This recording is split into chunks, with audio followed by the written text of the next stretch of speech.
When was the last time you felt truly content? Not chasing the next thing, not scrolling for that dopamine hit, just present and at peace with where you are right now. In a world that's constantly telling us we need more to be happy, what if the secret to a fulfilling life has been hiding in plain sight all along? Today, we're exploring the forgotten superpower that can transform your life: contentment. You know, we spend so much time focusing on what's wrong, what's missing, what we haven't achieved yet. Our brains are wired that way, scanning for threats, for problems, for the next thing we need to fix. It's like we're on this constant treadmill of striving, never quite reaching a place of peace. But what if we told you there's a way to step off that treadmill? A way to shift your focus from what's lacking to what's already abundant in your life. That's where gratitude comes in. Gratitude isn't about pretending everything's perfect. It's about training our minds to see the good, to savor the small joys, to appreciate the everyday miracles we often overlook. It's about rewiring our brains for joy. Think about it.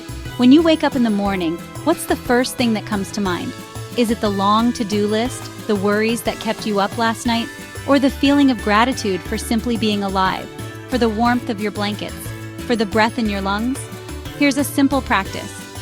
Each night before you go to bed, take a few minutes to write down 3 specific things you're grateful for. Not just my family, but the way my son's eyes lit up when I read him his favorite bedtime story, or the smell of rain on dry pavement, or the unexpected text from a friend that made me smile. It's about finding the extraordinary in the ordinary. It's about noticing the small acts of kindness, the moments of beauty, the simple pleasures that make up a life. And you know what? Research shows that practicing gratitude for just 2 weeks can significantly shift your baseline happiness. It's like building a muscle. The more you use it, the stronger it gets. So, are you ready to flex your gratitude muscle and start rewiring your brain for joy? Contentment, my friends, is a slippery fish. It's not something we achieve and then hold on to forever. It's a practice, a moment-by-moment choice to show up for our lives exactly as they are. And where do we find these moments? Right here, right now, in the present. But our minds, they love to wander, don't they? They replay past hurts, they fret over future anxieties, they spin stories that keep us from experiencing the fullness of this very breath. So how do we anchor ourselves in the present moment, especially when life feels chaotic and overwhelming? We create what I call presence anchors. These are small, intentional moments throughout your day where you choose to fully engage your senses, to drop in and connect with the aliveness of being. Maybe it's the first sip of your morning coffee.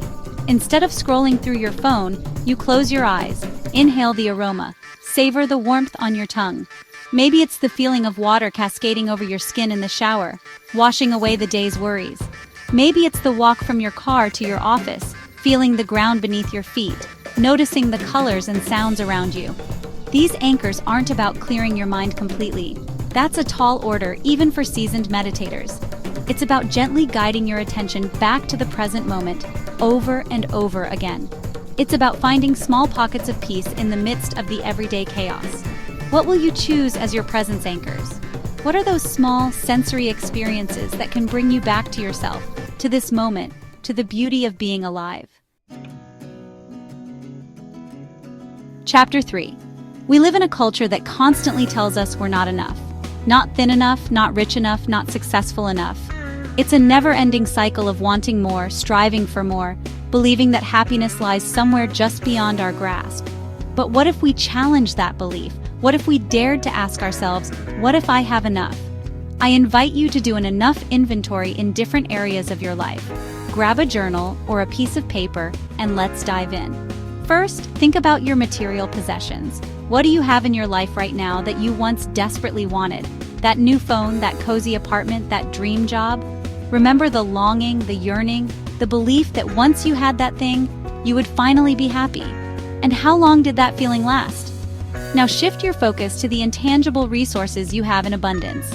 What about your time, your skills, your relationships? Are you fully appreciating the gift of each day, the talents you've cultivated, the love that surrounds you? Finally, let's look at the areas where you still feel a sense of lack. What would enough actually look like in those areas? Not based on what society dictates, but based on your own values, your own definition of a fulfilling life. This practice isn't about settling or becoming complacent.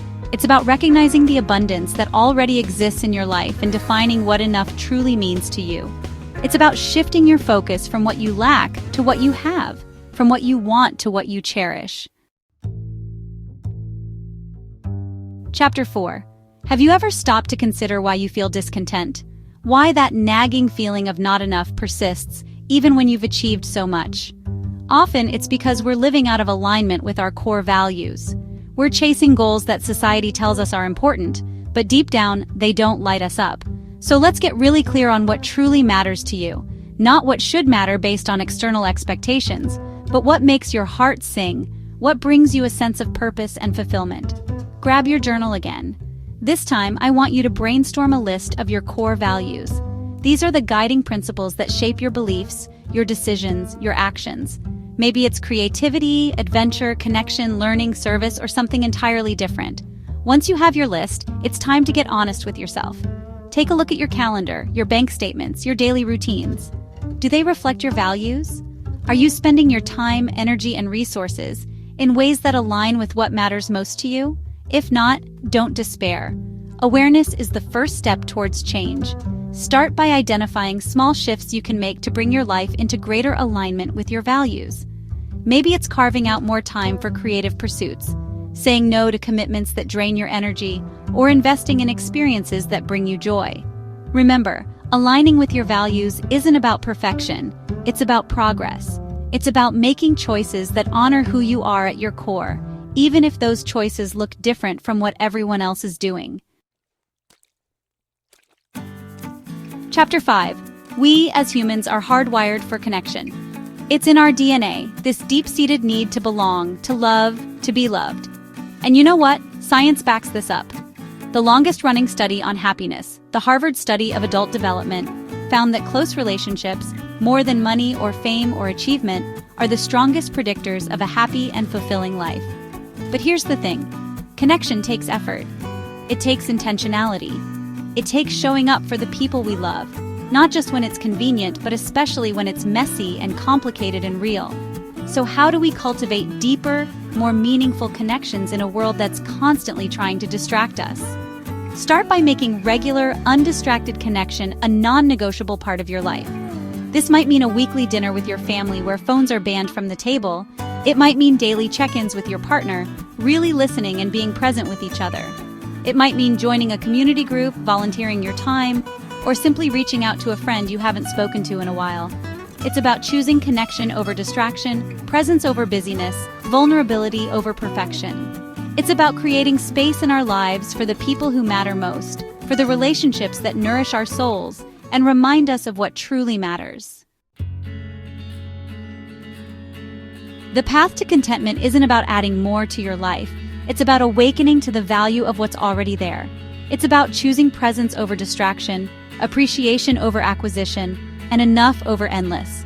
This doesn't happen overnight. Like any meaningful change, it's built daily through small choices that eventually reshape your entire experience of life. I'd love to know which of these practices resonates most with you. Share in the comments which one you're going to try this week. And if you found value in this video, consider sharing it with someone who might need this message.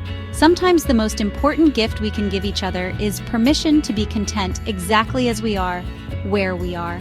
Until next time, remember, the life you have right now is the one someone else is dreaming of. Let's not wait to appreciate it.